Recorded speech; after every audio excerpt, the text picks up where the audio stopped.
पड़ता, वहाँ पर पीसीआर की गाड़ी आ रही थी जिसमें 2 पुलिस वाले बैठे हुए थे। उन्होंने मुझे खून से लथपथ देख करके बोला, भाई तेरे साथ क्या हुआ है?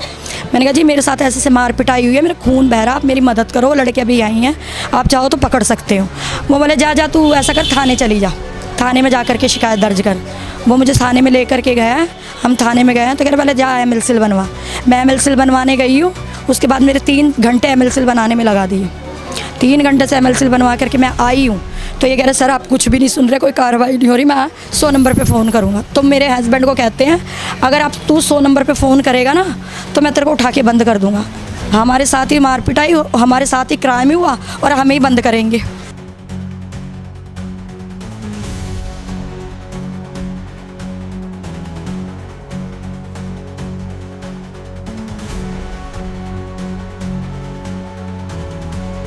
ये साजिश करी हुई थी, पहले ही घर के अंदर बैठा रखे थे लड़के। अचानक कोई नहीं आया? अचानक कोई नहीं आया, घर में बैठा रखे थे। इसके एक साली का लड़का है, वो बाहर घूम रहा था, उसको फ़ोन करके बोला है, उन्होंने प्लानिंग करके फिर वो एकदम से भाग के आया है। उसने दरवाज़ा खोलते के साथ ही बोल रहा आ जाओ, अब ये अकेले हो गए।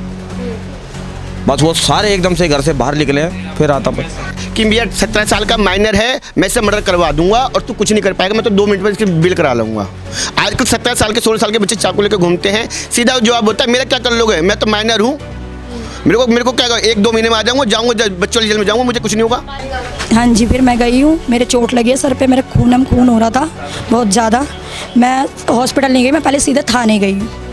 थाने से मुझे कोई वो नहीं हुई, कार्रवाई नहीं हुई, ना मेरी FIR लिखी गई, ना मुझे कोई साथ गया मेरे। बस मुझे ये बोल दिया गया कि संजय गांधी हॉस्पिटल में हमारे ये नाम है। मैंने फ़ोन कर दिया तो उनसे MLCL बनवा ली हूँ। MLCL बनवा ली है मैंने, दूसरे दिन मैं गई हूँ तो उसके बाद से PCR की 2 गाड़ी आई हैं। बाहर ही बुलाया हमें संजय गांधी के, वहीं घर पे भी नहीं आए। मेरी आँख इन्होंने फोड़ी थी किसी ने, और पूरा दोपहर मतलब रात को 9:30 बजे फोड़ी थी, मगर किसी ने ये नहीं बोला कि ये क्या काम किया, मैं हैंडीकैप हूँ।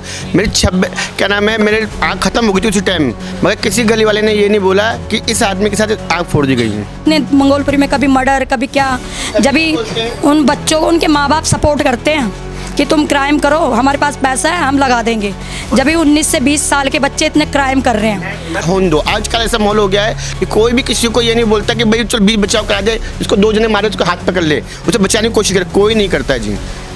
मुझे हैंडीकैप में 4 बंदों ने मारा, पूरी CCTV रिकॉर्डिंग है मेरे पे, मगर आज तक 5 साल तक उन पर चार्जशीट वो नहीं हुई है। मैं तो चक्कर लगा रही हूँ, न्याय मिलता है कि नहीं मिलता। मैं तो आपको ऊपर छोड़ करके गुहार लगाई हूँ कि और भी नहीं तो कम से कम मीडिया के माध्यम से। हाँ जी, आते जाते पीते खाते हैं, जब धमकियाँ देते हैं वैसे बोलेंगे नहीं, वैसे पी लेंगे खा लेंगे तो धमकियाँ देते हैं। गाली का मामला आ रहा है, मारपीट की, आपके साथ मारपीट हुआ, क्या मामला है, पूरी मामला बताइए। ये सर हमारे क्या था कि जेठ के बड़ा वाला लड़का, उसने हफ्ते भर पहले ही पटाखे फोड़ करके मतलब वैसे ही शुरुआत कर दी थी उसने। तो मैंने उसको डांट दिया था कि ये क्या है, मेरा पर्दा जल गया है। मैंने कहा बम फोड़ने के भी ज़्यादा ही खुशी हो रही है क्या दिमाग से पैदल, बस इतनी सी बात हुई थी। उसके बाद से वो 7 बजे से पी खा करके आए, मतलब आना जाना उसका, कभी बम फोड़ रहा था, कभी बातें सुना रहा था, अश्लील गालियाँ बक रहा था। आज गली में इसकी ये होएगी, आज गली में धुआं ही धुआं होगा, आज गली में कोई नज़र नहीं आएगा। ये मेरे जेठ का बड़ा वाला लड़का आकाश, आज ये होएगा गली में और आज धुआं ही धुआं होगा, गली में सन्नाटा छाएगा, सबसे बड़ी दिवाली मनेगी। ये बातें हो हा करके मैंने फिर भी ध्यान नहीं दिया। हमने कहा त्यौहार है, क्यों सेलिब्रेशन का दिन है, काहे को इतना वो करे, पी खा रखिए छोड़ो। मैंने उस बात पे इतना वो नहीं करा। जब हम लोग दिवाली मना करके खा पी करके अच्छे से अपना एंजॉय करके हम सो गए, सोने के बाद से वो उसकी माँ फिर बाहर आ करके अश्लील गालियाँ बक रही थी मेरे हस्बैंड को और मेरे को। तो मेरी किराएदारनी ने ऊपर से देखा तो मेरी किराएदारनी ने बोला कि तू किसको गाली बक रही है। वो कह रही है मैं आपको नहीं बक रही, आपसे मेरा कोई लेना देना नहीं है, कोई मैटर नहीं है, मैं रोहताश को और उसकी लुगाई को गाली बक रही हूँ। मैंने कहा, फिर वो उसकी लड़की ने हमें आके बोला आंटी वो आपको गालियाँ बक रही हैं। मैंने कहा भाई तू गालियाँ क्यों बक रही है, ये बात बोली तो वो खुद भी गाली बक रही है। तो उसका बीच वाला लड़का जिसका नाम सूरज है, उसने मेरे हस्बैंड को हिंजड़े फेंजड़े पता नहीं क्या क्या अश्लील बातें बोली कि नीचे आ, ये आ, तेरे को हम बताएंगे, तेरे को ये करेंगे वो करेंगे। तो इन्होंने पी रखी थी, ये चले गए नीचे, बोला तू गाली कैसे बक रहा है। इनको लेने मैं गई थी ऊपर नीचे कि भाई तुम क्यों, मैंने कहा अरे छोड़ो यार छोड़ो ऊपर चलो। मैं इनको नीचे लेने गई हूँ तो इतने में उसकी बहन का लड़का है, उसका नाम नवीन है, जिसे शॉर्टकट में नोनू बोलते हैं। उसने क्या करा, दरवाज़ा खोल दिया और बोला ओए आ जाओ, सब आ गए। और एकदम से हम जैसे गए इन सब ने हमारे पे हमला कर दिया। ये 12:30 और 1 के बीच का मामला है। इन सब ने हमारे पर हमला कर दिया। ये 7-8 जने थे। ये क्या आसपास ही रहते हैं? ये मैं नहीं जानती कि आसपास रहते हैं, कहाँ रहते हैं, ये तो उन्हीं को पता। हाँ, उन्होंने ही बुलाया उन्होंने ही है। घर में बिठा रखा था, मतलब प्लानिंग से सारा काम करा था। हाँ हाँ जी, पहले से साजिश चल रही थी ये। पहले भी कोई लड़ाई हुई थी आपको? पहले भी मैडम हो रखी थी हमारी, लेकिन उसमें कोर्ट केसेस भी चल रही थी हमारी। अब उसने लेके हम चलो परेशान रहते हैं, अब वो भी धक्के खाए, हम भी धक्के खाए। मैंने चलो बच्चे हैं, हमने केस वापसी लेते ही इन्होंने दोबारा हमसे मारा पीटी करी है। उसने को लेकर विवाद चल रहा है आप लोगों का? ये मैडम हमारी तो प्रॉपर्टी को लेके चल रहा था। वो कह रहे हैं कि इसको भाई मेरे लड़के हो रहे जवान, इसको मकान को खाली कर, अपने लड़कों की शादी करेंगे। उस बात पे ये मारा कूटी करवाती है उसकी मम्मी। तो कितने बजे की बात है रात के? 12:30 और 1 के बीच की बात है ये। फिर उसके बाद अस्पताल आप गए? हाँ जी, फिर मैं गई हूँ, मेरे चोट लगी है सर पे, मेरे खून हो रहा था बहुत ज़्यादा। मैं हॉस्पिटल नहीं गई, मैं पहले सीधे थाने गई हूँ। थाने से मुझे कोई वो नहीं हुई, कार्रवाई नहीं हुई, ना मेरी एफआईआर लिखी गई, ना मुझे कोई साथ गया मेरे। बस मुझे ये बोल दिया गया कि संजय गांधी हॉस्पिटल में हमारे ये नाम है। मैंने फ़ोन कर दिया तो उनसे ML बनवा ली हूँ। ML बनवा ली है मैंने। दूसरे दिन मैं गई हूँ, तो उसके बाद से PCR की 2 गाड़ी आई हैं। बाहर ही बुलाया हमें संजय गांधी के वहीं, घर पे भी नहीं आए। अच्छा, और एक बात मुझे ध्यान आई, मेरे किराएदारनी का लड़का, उसने मेरी हेल्प करी। वो मुझे स्कूटी पे बिठा करके लेकर जा रहा था, तो ये साथ में रोड पड़ता, वहाँ पर PCR की गाड़ी आ रही थी जिसमें 2 पुलिस वाले बैठे हुए थे। उन्होंने मुझे खून से लथपथ देख करके बोला, भाई तेरे साथ क्या हुआ है? मैंने कहा जी मेरे साथ ऐसे मार पिटाई हुई है, मेरा खून बह रहा, आप मेरी मदद करो, लड़के अभी आई हैं, आप चाहो तो पकड़ सकते हो। वो बोले जा तू ऐसा कर, थाने चली जा, थाने में जा कर के शिकायत दर्ज कर। वो मुझे थाने में लेकर के गया, हम थाने में गए हैं, तो कह रहे पहले जा ML बनवा। मैं ML बनवाने गई हूँ, उसके बाद मेरे 3 घंटे ML बनाने में लगा दिए। 3 घंटे से ML बनवा करके मैं आई हूँ, तो ये कह रहे सर आप कुछ भी नहीं सुन रहे, कोई कार्रवाई नहीं हो रही, मैं 100 नंबर पे फ़ोन करूँगा। तो मेरे हस्बैंड को कहते हैं अगर तू 100 नंबर पे फ़ोन करेगा ना, तो मैं तेरे को उठा के बंद कर दूँगा। हमारे साथ ही मार पिटाई, हमारे साथ ही क्राइम ही हुआ और हमें ही बंद करेंगे। मेरे पति इतने पढ़े लिखे नहीं हैं, इनको सिर्फ साइन करने के अलावा और कुछ नहीं आता, इसलिए इतना एक कानून भी नहीं जानते हैं। ठीक है ना? किसी लड़के को अभी तक गिरफ्तार किया? बिल्कुल भी नहीं करा, किसी को नहीं करा, अभी तक कोई कार्रवाई नहीं हुई। मैं तो चक्कर लगा रही हूँ, न्याय मिलता है कि नहीं मिलता। मैं तो आपको ऊपर छोड़ करके गुहार लगाई हूँ कि और भी नहीं तो कम से कम मीडिया के माध्यम से, हाँ जी, आते जाते पीते खाते हैं, जब धमकियाँ देते हैं, वैसे बोलेंगे नहीं, वैसे पी लेंगे खा लेंगे तो धमकियाँ देते हैं।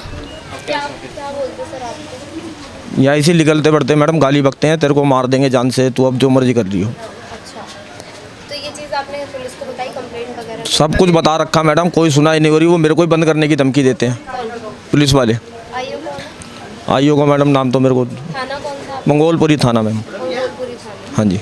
प्रशासन से क्या चाहते हैं आप सब, क्या चाहते बस सर हमारे को न्याय मिल जाए, मेरे बच्चे को, हमारे को, कि ये जब मर्जी मार सकते हैं। खुलेआम घूम रहे हो? खुलेआम घूम रहे हैं सर मैडम, खुलेआम डेली देखता हूँ मैं। अच्छा, तो उस दिन आपको क्या लगता है साजिश थी एक? ये साजिश करी हुई थी, पहले ही घर के अंदर बैठा रखे थे लड़के। अच्छा, अचानक ही कोई नहीं आया? अचानक कोई नहीं आया, घर में बैठा रखे थे। इसके एक साली का लड़का है, वो बाहर घूम रहा था, उसको फ़ोन करके बोला है, उन्होंने प्लानिंग करके फिर वो एकदम से भाग के आया है। उसने दरवाज़ा खोलते के साथ ही बोल रहा आ जाओ, अब ये अकेले हो गए। बस वो सारे एकदम से घर से बाहर निकले हैं, फिर आता किसी ने सपोर्ट नहीं किया। एक पंडित रहते हैं हमारे वहाँ, उनके लड़कों ने सपोर्ट करा, उसके लड़के ने मेरे हस्बैंड को, हालांकि मुझे तो किसी ने नहीं करा, सब तमाशा देख रहे थे। तो वो क्या करी, उनकी जो बहन है वो बचाने ही आए, छोड़ो, तो उनकी बहन पीछे से ले करके चली गई अंदर और दरवाज़ा बंद कर दिया। मतलब गली में सब जगे हुए थे, लेकिन सिर्फ तमाशा ही देख रहे थे। और जब मैं गली को बोलती, मैंने किस काम की गली है, कोई न्याय की बात भी नहीं करती। तो मेरे हस्बैंड को आकर के शिकायत करती हैं कि तेरी वाइफ ऐसे बोलती है, तेरी वाइफ, तुम्हारे घर का मामला है, हम क्या बोल सकते हैं इसके घर के मामले में। अब घर का मामला इतना हद तक बढ़ जाए कि जानलेवा हमला कर दे, तो इसमें गली कोई न्याय की बात नहीं बोल सकती कि भाई ये तो करना गलत है, इतना तो बोल सकती है गली। अब मेरे को मैम, मेरे को बच्चे को लेकर के मेरे को बहुत डर है। हमारी गली में कोई पड़ोसी साथ नहीं आता, कोई किसी को पेच में नहीं बोलता, कोई कुछ भी करे। मेरी आँख इन्होंने फोड़ी थी किसी ने, और पूरा दोपहर मतलब रात को 9:30 बजे फोड़ी थी, मगर किसी ने ये नहीं बोला कि ये काम किया, मैं हैंडीकैप हूँ। मेरी क्या नाम है, मेरे आँख ख़त्म हो गई थी उसी टाइम, मगर किसी गली वाले ने ये नहीं बोला कि इस आदमी के साथ आँख फोड़ दी गई है। ये मैं चक्की लगाई थी लॉकडाउन में, मैं टीचर हूँ। आँख फोड़ने के बाद किसी ने ये नहीं बोला गली वाले ने जाके कि भाई ये गलत है, और उसके बाद मेरे पे SC/ST एक्ट लगा दिया है और लड़की का केस लगा दिया है। वो तो जज ने मुझे माफ़ कर दिया कि जज को पता है कि ये हैंडीकैप नहीं कर सकता। लड़की बोलते मैंने उसके ऊपर तेजाब फेंक रहा था। तो ये आपके पास काम करते हैं? हाँ, कितने सालों से करते हैं काम? ये 2 साल से काम कर रहे हैं। उनके साथ जो हमला हुआ, क्या लगता है ये गली वाले ही है, आपस में ये? नहीं, हमारी गली में एका नहीं है, बस अब कोई मारता रहे, पीटता रहे, कुछ भी करता रहे, कोई किसी का ना बचाव में आएगा, कुछ पकड़ेगा नहीं। जो कर रहा है होने दो। आजकल ऐसा माहौल हो गया है कि कोई भी किसी को ये नहीं बोलता कि भाई चल बीच बचाव करा दे, इसको 2 जने मारे उसको हाथ पकड़ ले, उसे बचाने की कोशिश करे, कोई नहीं करता है जी। मुझे हैंडीकैप में 4 बंदों ने मारा, पूरी CCTV रिकॉर्डिंग है मेरे पे, मगर आज तक 5 साल तक उन पर ना चार्जशीट वो नहीं हुई है। 5 साल हो गए जी मुझे केस लड़ते लड़ते। सुप्रीम कोर्ट से उनकी बिल करवा कर उनको वो करवाया, फिर भी उसने कुछ नहीं करा। आज इंसाफ की हम कोई गुहार नहीं कर सकते कि इंसाफ मिलेगा। अब मान लो मेरे 5 साल तक अभी तक उन पर चार्ज नहीं लगा कि कौन कौन सी धारा में चार्ज लगेगा। मेरे पे MLC सब कुछ बने हुए हैं। अब क्या किससे हम उम्मीद करें कानून की? 5 साल बाद तक उन पर कोई चार्ज नहीं लगा आज तक कि किस धाराओं में उनके ऊपर केस चलेगा। जब इतने क्राइम बढ़ रहे हैं, जब इतने क्राइम हो रहे हैं, क्योंकि क्राइम कर देंगे, 5 साल तक केस चलेगा, 10 साल तक केस चलेगा, कुछ नहीं होना। नहीं होना, छूट करके आ जाएंगे। जब इतने मंगोलपुरी में कभी मर्डर, कभी क्या, जब भी उन बच्चों को उनके माँ बाप सपोर्ट करते हैं कि तुम क्राइम करो, हमारे पास पैसा है, हम लगा देंगे। जब भी 19 से 20 साल के बच्चे इतने क्राइम कर रहे हैं। मैडम एक बात और कि आजकल मंगोलपुरी में ये बात हो गई है कि भैया 17 साल का माइनर है, मैं इससे मर्डर करवा दूंगा और तू कुछ नहीं कर पाएगा, मैं तो 2 मिनट में इसकी बिल करा लूँगा। आजकल 17 साल के 16 साल के बच्चे चाकू लेकर घूमते हैं। सीधा जवाब होता है मेरा क्या कर लोगे, मैं तो माइनर हूँ, मेरे को क्या 1-2 महीने में आ जाऊँगा बच्चों वाली जेल में जाऊँगा, मुझे कुछ नहीं होगा। हाँ, नाबालिग को वो लेते हैं कि भाई इनसे हम मर्डर करवा लें, इनसे हम क्राइम करवा लें, ताकि इनको आसानी से बिल मिल जाए।